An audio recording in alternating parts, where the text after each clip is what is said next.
রহমতুল্লাহি ওয়া বারাকাতুহু।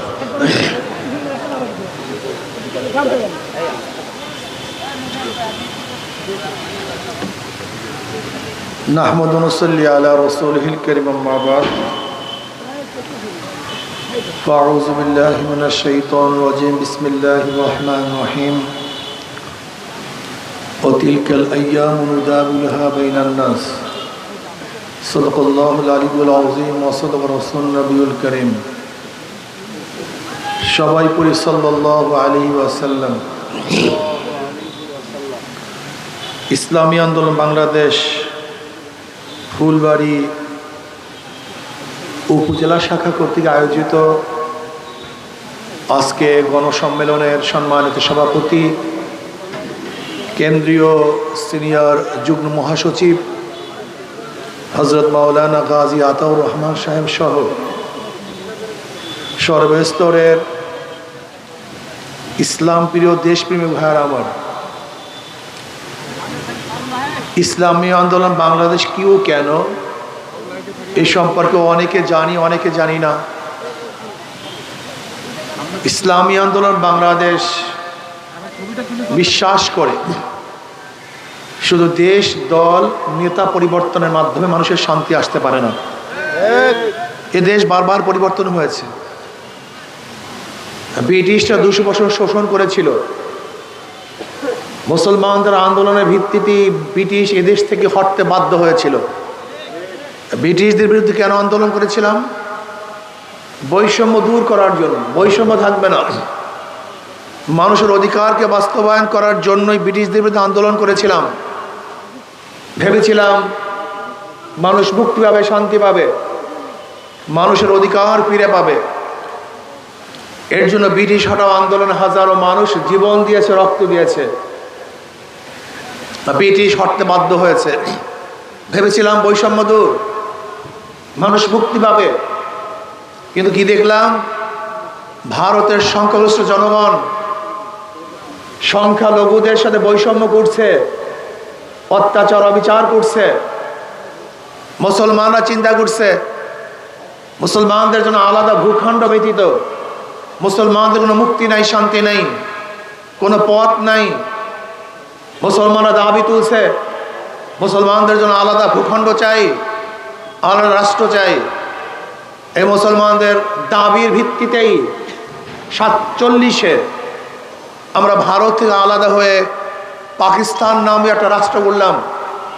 ভেবেছিলাম এবার মানুষ মুক্তি পাবে, শান্তি পাবে, বৈষম্য দূর হবে। কিন্তু আমরা কি দেখলাম? পশ্চিম পাকিস্তানের মানুষগুলি পূর্ব পাকিস্তানের মানুষের সাথে বৈষম্য করছে, তাদের অধিকার দিচ্ছে না, সাম্যতা রক্ষা করছে না। আবার আমরা 71-এ সাম্য, মানবিক মর্যাদা, সামাজিক ন্যায় বিচার প্রতিষ্ঠিত করার জন্য পাকিস্তানের বিরুদ্ধে আন্দোলন করলাম, সংগ্রাম করলাম। ভেবেছিলাম যদি পশ্চিম পাকিস্তান থেকে আলাদা হয়ে স্বাধীন একটা রাষ্ট্র করতে পারি তাহলে আমরা মুক্তি পাবো, শান্তি পাবো। কিন্তু কি দেখলাম? 71 থেকে আজকে 2024 পর্যন্ত এই 53 বছর যারা শাসন করেছে তারা বৈষম্য দূর করতে পারে নাই, মানুষকে শান্তি দিতে পারে নাই, মানুষকে মুক্তি দিতে পারে নাই। আবারও আমরা 2024 5ই আগস্টে বৈষম্য বিরোধী আন্দোলনে ঝাঁপিয়ে পড়েছিলাম। ছাত্র জনতা ঐক্য হয়ে মানুষের মুক্তির জন্য, শান্তির জন্য, বৈষম্য দূর করার জন্য আন্দোলন, সংগ্রাম, জীবন, রক্ত বিসর্জন দিয়ে ফ্যাসিস্টকে হটিয়েছিলাম। ওই রাজপথে জীবনের মায়া ত্যাগ করে আমরা ঝাঁপিয়ে পড়েছিলাম। আমরা জানতাম না যে ঘরে ফিরতে পারবো কি পারবো না, জানতাম না স্ত্রীর কাছে যেতে পারবো কি পারবো না, আমরা জানতাম না আমাদের বাচ্চা কি এতিম হবে না ঠিক থাকবে। জীবনের মায়া ত্যাগ করে রাস্তায় ঝাঁপিয়ে পড়েছিলাম বৈষম্য দূর করার জন্য, দুর্নীতি বন্ধ করার জন্য, মানুষের অধিকারকে ফিরিয়ে দেওয়ার জন্য। কিন্তু আমরা কি দেখলাম? 5ই আগস্টের পরে আবারও সেই বৈষম্য, আবারও জুলুম, আবারও অত্যাচার, আবারও অবিচার, আবারও দুর্নীতি, আবারও চাঁদাবাজি, আবারও অবিচারে হত্যা, আবারও ধর্ষণ। এর জন্য আমরা আন্দোলন করি নাই, এর জন্য রক্ত দেই নাই, এর জন্য মানুষ শহীদ হয় নাই, এর জন্য আমরা ঝাঁপিয়ে পড়ি নাই। এতদিন চাঁদা কালেকশন করছে লেন্টু, এখন চাঁদা কালেকশন করে ফেন্টু। এতদিন চুরি করছে লল্টু, এখন চুরি করে কেন্টু। শুধু হাতের পরিবর্তন হয়েছে, ব্যক্তির পরিবর্তন হয়েছে, চাঁদার পরিবর্তন। ওহি আলু কি তরকারি জু পহলি থি সব ভি হ্যায়। এক কবি, তার দরবারে একজন খাদেম ছিল। খাদেম বেচারা কবির সাথে খেদমত করতে করতে তার মধ্যে কবিত্ব ভাব চলে আসছে। এখন কবি সাহেব রাষ্ট্রের বিরুদ্ধে, সরকারের বিরুদ্ধে কবিতা রচনা করতেছে। সুতুম সাজি জুফাকারি জুপাহলি কি সোয়াব ভি হ্যায়। রাজার অত্যাচার, অবিচার, জুলুম, নির্যাতন সেই প্রথম থেকে যে শুরু হয়েছে, আজও একই অবস্থা চলছে, কোনো পরিবর্তন হয়নি। এই এক অংশ লিখছে। এখন খাদেম সাহেব আসিয়া দেখতেছে কবি তো এক অংশ লিখছে, আর এক অংশ লিখি নাই। এখন কবি সাহেব সামনে লিখতেছে ওহি আলু কি তরকারি জি পহলি থি সোয়াব ভি হ্যায়। এই কবি সাহেবের দরবারে আসিয়া প্রথম থেকে যে আলু তরকারি খাওয়া শুরু করছি, আজও সেই আলু তরকারি চলতেছে, এর মধ্যে আর কোনো পরিবর্তন হয় নাই। ওই প্রথম থেকে যে জুলুম, অত্যাচার, অবিচার চলতেছিল, আজও সেই জুলুম, অত্যাচার, অবিচার চলতেছে, এর কোনো পরিবর্তন হয়নি। এর কারণটা, এই কারণটা আমাদের বুঝতে হবে। বারবার আন্দোলন করেছি, রক্ত দিয়েছি, জীবন দিয়েছি, কিন্তু মানুষের ভাগ্যের পরিবর্তন হয় না কেন? কি বোঝার দরকার আছে কি নাই? কি যুবকরা জানতে চাও সবাই? আর জানার দরকার আছে। যদি এইটাকে ভুল করেন, না জানেন, তাহলে জীবনভর রক্ত দিবেন, কিন্তু ভাগ্যের পরিবর্তন হবে না। আমাদের শায়খ মুর্শিদ নব্বরাল্লাহু মারকাদাহু এর সমাধান অনেক আগেই করে গিয়েছেন। তিনি কি বলেছেন? মাদার গাছ লাগিয়ে আমের আশা করা যায় না, তেঁতুল গাছের মধ্যে মিষ্টি ফলের আশা করা যায় না, চোর ডাকাতদের মাধ্যমে চুরি ডাকাতি বন্ধ হয় না। ধরে নেন একজনের নাম এ, একজনের নাম বি, একজনের নাম সি। এও চোর, বিও চোর, সিও চোর। ক্ষমতা আছে এ, সে কি করবে? কথা বলেন না কেন সবাই? হটাও এ, সংগ্রাম আন্দোলন। বসাও বি, সে কি করবে? হটাও বি, আন্দোলন সংগ্রাম, হরতাল, অবরোধ। বসাও সি, সে কি করবে? কারণটা কি? নেতার পরিবর্তন হয়েছে, নীতি আদর্শ পরিবর্তন হয় নাই। আপনি কি দেখেন ওসি সাহেব ট্রান্সফার হয়, ঘুষ সাহেব কিন্তু সে চেয়ারেই থাকে, সে কিন্তু ট্রান্সফার হয় না। এসপি সাহেব পরিবর্তন হয়, কিন্তু ঘুষ সাহেব, দুর্নীতি সাহেব, সে কিন্তু পরিবর্তন হয় না। ডিসি পরিবর্তন হয়, অন্যায় অবিচার কিন্তু পরিবর্তন হয় না। এর কারণটা ব্যক্তির পরিবর্তন হয়েছে, নীতি আদর্শ পরিবর্তন হয়নি। দলের পরিবর্তন হয়েছে, চরিত্রের পরিবর্তন হয় নাই। আমরা সবুজ বাংলা দেখেছি, সোনার বাংলা দেখেছি, নতুন বাংলা দেখেছি, ডিজিটাল বাংলা দেখেছি, স্মার্ট বাংলা দেখেছি, হাজারো শাসক দেখেছি, আইয়ুব খানের শাসন দেখেছি, দেখেছি আমরা শেখ সাহেবের শাসন, দেখেছি আমরা জিয়াউর রহমানের শাসন, দেখেছি আমরা এরশাদের শাসন। আর মহিলা নেতৃত্বের গজব তো যুগে যুগে দেখেছিলাম। হাজারো শাসকের পরিবর্তন হয়েছে, কিন্তু মানুষের ভাগ্যের পরিবর্তন হয় নাই। বহু দলের শাসন দেখেছি, কিন্তু মানুষের ভাগ্যের পরিবর্তন হয় নাই। ওই চোরের মাধ্যমে চুরি বন্ধ হয় না, ডাকাতের মাধ্যমে ডাকাতি বন্ধ হয় না, দুর্নীতিবাজের মাধ্যমে দুর্নীতি বন্ধ হতে পারে না। এর জন্য শুধু নেতা নয়, নীতির পরিবর্তন চাই। শুধু নেতা নয়, ব্যক্তির পরিবর্তন চাই না, আমরা নীতি আদর্শ পরিবর্তন চাই। যতদিন পর্যন্ত নীতি আদর্শে পরিবর্তন না হবে, ততদিন পর্যন্ত রাস্তায় নামবে, রক্ত দিবেন, কিন্তু ভাগ্যের পরিবর্তন হবে না। আমি মনে করি একজন মুমিন যাদের মধ্যে ঈমান আছে, তারা ইসলামের বাহিরে কোনো রাজনীতি করতেই পারে না।